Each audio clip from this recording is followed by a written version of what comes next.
Please be advised that everything in my video is purely for entertainment purposes. These are purely my thoughts and opinions and are subjective. I must advise you to please do your own research. All media users found on the public domain and are fair use and fair dealings. Hi guys! So, my mum's birthday. We had a fantastic time. For those of you just tuning in, it was my mum's 70th birthday on Friday, and I had planned a secret escape, and we went to Woburn Safari Park, and it was so much fun. Yeah, I got to see lions and tigers and bears. Oh my mum had a fantastic time. There were lemurs. I've got a video here of like lemurs playing with each other. He just wanted to play with his tail, but his friend didn't want to let him play with his tail. He's like, play with me. And there was a tiger rolling around. I mean, it was absolutely fantastic. My mum she'd never done it before. I hadn't done it since I was a kid. Cannot recommend Woburn Safari Park enough. The village of Woburn itself was absolutely gorgeous. We stayed at the Long Inn Hotel. It's a family-run hotel. Highly recommend it if you want to stay anywhere. It's a very, very old inn, and the rooms are it's just cute. It's lovely. The history in Woburn itself, as are a lot of the villages around like Buckinghamshire as well, really, really old. You can see a lot of the houses here have actual entrances for their horses and coaches and carriages that they used to keep. A lot of the stables out the back of these houses have now been converted into multi-million-pound gorgeous houses. So it was very, very cool. We had lots of fun, but I had something happen and I wasn't expecting it. Hi Sue. Yes, I was sitting in the Black Horse pub with my stepdad and my husband. My mum had gone to bed early, and all of a sudden, just sitting there chatting, having a few vodkas, someone walks over in the background with a video of me talking, a YouTube video of me just chatting away. Yeah, that's me. Oh God.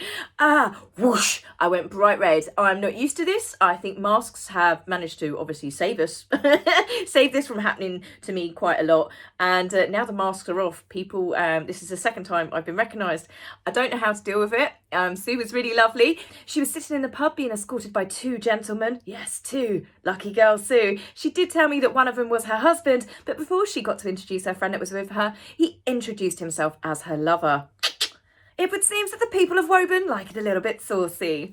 So hi Sue, very nice to meet you. So please, if you ever see me out and about, please feel free to come over and say hello. I might just go really, really quiet, really, really bright red. I might actually match the shade of lipstick that I'm wearing, but it's always nice to meet new people. I'm just not used to it because, as I said, all I do is sit in my living room. So for having actual real people come over and speak to me, actually, I get lost for words. Yeah, it can happen. So, not being lost for words, let's get on to the title of this video. The Queen lawyers up. Finally! Oh, what did it take? I mean, it's taken a lot for this to actually happen. Now, there has been various sources that have come out and spoken about this. Various newspapers have run with the story. I believe it to be true. The Queen has reportedly finally had enough and has actually got her lawyers to start drafting up. I'm guessing it's going to be going to the publishers of Harry's new memoirs. There's stories coming out that Harry's going to launch various bombshells like he hasn't done enough over the past year. He's not been exactly truthful with the bombshells he's dropped previously, so I dread to think what he's planning for this one. The fact is, he's done nothing but continuously talk since he left the royal family, on Oprah, to Dax Shepard, to James Corden, and anyone that would listen. Harry has done nothing but spill the beans. So he must have something juicy that he's told the publishers for them to justify giving him such a big multi-million-pound deal. So naturally, the Queen and the royal family, they say they're worried about it. I don't think they should worry about it. Because the more Harry and Meghan have moaned about their lot in life, done lies, basically been debunked on Oprah, just pretty much embarrassed themselves and taken away any credibility they might have previously had all by themselves, their popularity has nosedived. The royal family's popularity has skyrocketed. Yes, the Queen, the royal family, with the exception of one or two of them, are now more popular. People that weren't even royalists or interested in the monarchy are now like, they're very interested. Back off. You're bullying a 95-year-old grandmother. It's not okay. By all means, keep the dimwit prince. He wasn't much use anyway, but back off our royal family. The thing is as well, like I said before in a previous video, Angela Levin, she did his biography. She was his agreed biographer, as in he spoke to her numerous times. She travelled with him for about a year, spoke to friends, spoke to colleagues, actual not sources like Omid's book, Finding Freedom. And Harry spoke to her himself. She was given inside access. So if he's now coming up with this whole brand new life that he's previously never told before, why didn't he tell any of that to Angela? As I said, I'd love to compare these two books when it happens. But needless to say, the Queen and the royal family have gone enough is enough. We are sick of the attacks, because the attacks have been relentless. It is borderline abusive. Well, not borderline, it is abusive. And it's abusive to the Queen. It's actually elder abuse. There is something very twisted, very sinister, and I think absolutely disgusting that Harry and Meghan still will not stop attacking the Queen. They didn't give her time to grieve over Philip. They attacked her when he was dying in hospital. They have attacked her since. Harry's attacked her days, attacking her parenting skills, Philip's skills, days after his death. Harry has turned out to be someone very, very poisonous. And in the beginning, I used to think a lot of it was manipulation of Meghan, and I do think there are elements there. But Harry is the one choosing to do this to his family. Harry is the one, okay, but I think we all know this book is probably more than likely going to be more written by Meghan through Meghan's eyes about Harry's life, because he didn't realise until he met Meghan how awful his life was. So Harry and Meghan, now that the Queen is beginning to lawyer up, they better have some backup, some actual receipts that Gayle King kept telling us. Meghan's got receipts, yet we're yet to see any of those receipts. In fact, when the Archbishop of Canterbury has to do a public explanation to say, actually, they're not telling the truth, that's pretty embarrassing as it is. So show the receipts, because I think people are really going to need to actually see receipts before they believe this couple going forward. Since the news that the Queen has lawyered up, even Omid has backtracked. Yes, Omid has done a tweet about the stories that the media, the newspapers have ran with, where Harry and Meghan have apparently reignited a feud with the royal family by giving this extra bit of information, how they were really unhappy about the Queen's statement, where she actually very rarely gave a public statement and said this is going to be handled by the family. Harry and Meghan are very much well-loved members. This is a private matter and recollections may vary. I'm sorry, but even now I'm like, go Queenie. So Omid has said in the chapter that it hasn't gone unnoticed by the couple, that their claims of racism and the family being absolutely awful to them hasn't been owned, that they didn't take ownership, that the Queen has taken no ownership of it. Harry and Meghan have also had friends to come up to say, how could they move forward with such a statement? The Queen gave a public statement to do with something that should have been handled privately behind closed doors. But they've gone, this statement isn't good enough. Meghan wants the Queen's statement on front page news in bold lighting. She probably wants it skywritten above Buckingham Palace. Not going to happen. So Omid's done a tweet and he's backtracked and he said, predictably, words are already being twisted. The comments made about the lack of ownership were about the royal institution as a whole. There is no attack against the Queen anywhere in the book. Now, I'm neutral about Omid, as most of you know, but there is a problem with his defence here, because his actual excerpt from the book is specifically talking about a very public and a very personal statement by the Queen, or on behalf of the Queen. As I said, talking about, how much love and respect they have for Meghan and Harry, and everything will be handled privately behind closed doors. Then, of course, people are going to presume that his attack is directly at the Queen rather than the institution. So maybe Omid's sweating a little bit because the Queen has lawyered up. Now, Harry and Meghan have actually turned around and said that this story is not true. They have actually instructed their London lawyers to make a statement saying that they have not reignited a rift with the royals and it's false and defamatory to say so.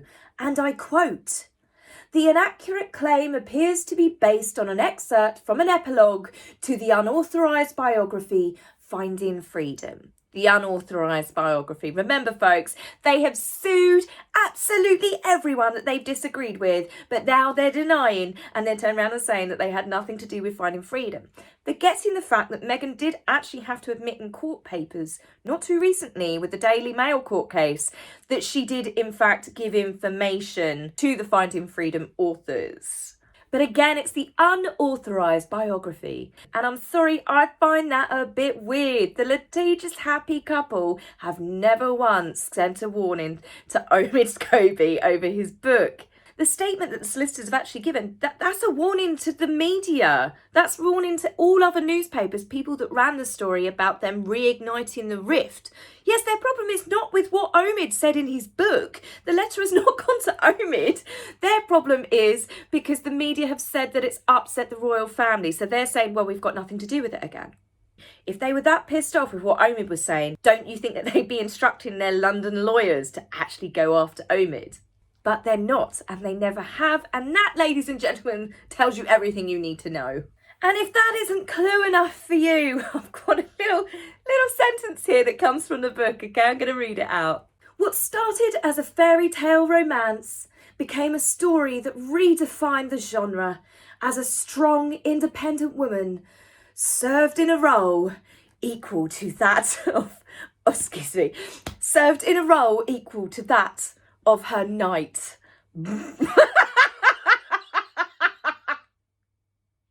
Right, back in the room. So, can it be that Omid writes just the same as Meghan?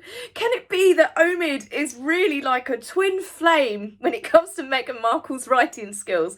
Because we've seen this the sort of like sugary sweet way that she explains things, and she does seem to have very high regard for herself. But I'm sorry, I've got to go back to it. She redefined the genre as a strong independent woman served in a role equal to that of her knight. He's been demoted, he's not even a prince. Now moving on, another story that's come out is Eugenie. Eugenie's been getting a bit of flack lately. Basically, since Eugenie did the post saying, "Dearest Meghan," and she was part of that 40 by 40 flop for Meghan's birthday, a few people have started turning against her. And it's because people have defended her so much over Meghan basically doing the pregnancy announcement at her wedding, trying to steal her tiara, beating her to the chapel that she wanted. I'm sure Meghan probably even wanted the same colour carpet. There's been lots of things that have happened, and then with Beatrice, she announced her pregnancy announcement, and it just happened to coincide with their wedding anniversary. There seems to be a little bit of an issue going on there. It's said that Eugenie is going to help Harry with his book, but I really can't see her betraying her family like that. I mean, even her father, who I said I don't particularly want to talk about, he's very, very close with the Queen. You know, he's the Queen's favourite son, as they often report, but he is still very close with her, and I can't see that he would want Eugenie helping Harry and Meghan after everything that they have done to the Queen. So I think the stories are being planted by Harry and Meghan's PR team, and the reasons why I think they're doing that is because they want to drag them down with them on the sinking ship that they are on. They want to get the public to turn against other members of the royal family. Now that is far more believable than Eugenie going against her grandmother to help Harry and Meghan. What do you guys think on that one? Love to hear your comments. Another story that came out, which is going to finish up this video, is one that I found quite believable as well. Camilla is definitely never going to forgive Meghan for her treatment of Charles. This, we have seen lots of video clips on social media where Camilla she's played it cool. You can tell she's been irritated at social engagements. You can tell that she has handled it with poise, dignity and grace. Now, I know there's some of you out there that will never like Camilla.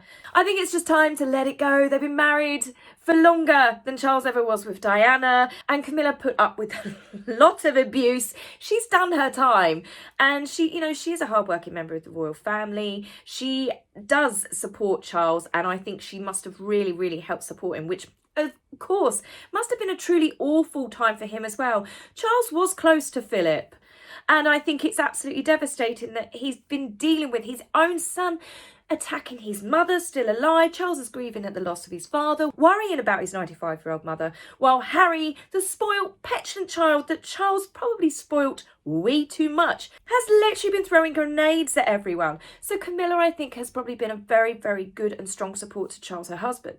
And she has got to be utterly disgusted because she knows what went on behind the scenes. She knows how much help Meghan got, or Meghan was offered, but Meghan spat in people's faces. Not literally, but who knows. Camilla also, she'd worked really hard on that domestic violence speech that she'd been working with a charity for a long time. This was such a huge event for her. And what did Meghan do? She released pictures from an engagement that she'd been to at the National Theatre, I think probably even a week before, and she deliberately timed it round about the same time, not just the same day, that Camilla was doing the speech. And there's been lots of cases where she's done that. She's done it when Charles and Camilla have been on important engagements. Now, whether you like Camilla or not, you have to admit here that she has every right to want to protect her husband and protect her family. And Meghan has done everything to come in there and to destroy it, hasn't she? You'd imagine the amount of years and crap that Camilla went through being with Charles in the beginning. And then she's seen Charles walk Meghan down the aisle on her wedding day to help Harry and Meghan out. Oh, what a wonderful thing Charles did. Oh, how fantastic, Harry said. And then they have completely slagged him off non-stop. I mean, it's got to be devastating for the whole family what Harry and Meghan have done. But I am definitely noticing that the stories that are coming out now are very believable. They don't seem to be gossipy, and the royal family have had enough. I know many of us found it very frustrating that the Queen didn't seem to be acting. The Queen wasn't doing enough. Why wasn't she taking the titles? Why wasn't this done? Well, here's a perfect example. She's given them enough rope to publicly hang themselves. They have made themselves laughing stocks in America and the UK, and even the Americans that once supported them, that once fell for their story that they were escaping this god-awful institute that caused Meghan to reach to the absolute darkest depths and contemplate suicide. They've seen how much of that story has been debunked, how much of the Oprah was complete fabrication, the fact that she's lied even about when she got married. That's not even a little fib. That's like a crazy person sitting there saying something like that. You know, when you got married. As for these stories coming out, you can tell when they're coming from Meghan's PR because they refer to Meghan as a young woman or they're a young couple or the newlywed, because that to me is a sure sign, it's a sure inclination that it's been written with her hand just in the background, hasn't it? It's that favourable sort of suck-up writing. And the stories that we are really seeing coming out now are not people attacking Meghan, but they are saying that enough is enough. The royal family have lawyered up, and I can't wait to see what happens when Harry's memoir drops. I think that we are going to see a few little fireworks here and there. So I'll be back with another video. The next video, I've got to try and rein it in, because even as I'm writing it out, I'm laughing. It was Omid's statement that Harry and Meghan are about to start their new era of visibility. Oh yes. So I will rein myself in. I shall try and conduct myself with a bit more decorum. I can't promise. And I will see you guys very soon. Take care for now. Bye. If you like my video, please remember to like and subscribe. Please, angry typists, you will be blocked, so save your fingers the time. If you would like to buy me a coffee, please go to my About page and click the link. Love, Taz.